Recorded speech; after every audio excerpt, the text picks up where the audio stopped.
Hey friends, hello and welcome back to this YouTube channel. In today's another video tutorial, I'm going to share to you on how you can add a vertical zigzag line into your Microsoft Word. So let's go quick into the process.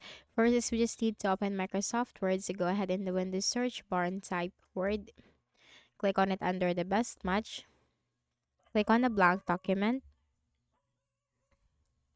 Then here we just need to simply look at the ribbon and we can find the insert tab. Click on that.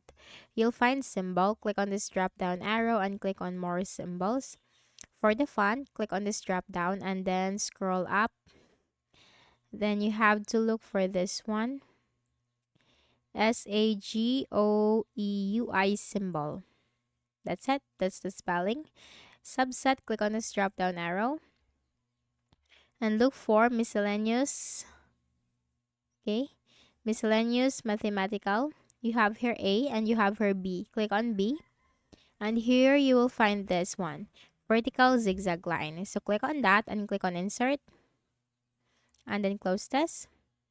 Now let's select this. And then go to home. Increase it. By increasing the font size.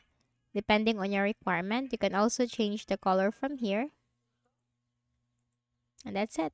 That's how you can easily add a vertical zigzag line into your Microsoft Word. So, I hope this video helped you. Kindly please do not forget to hit the like button and subscribe to this YouTube channel for more tutorials like this. Thank you for watching.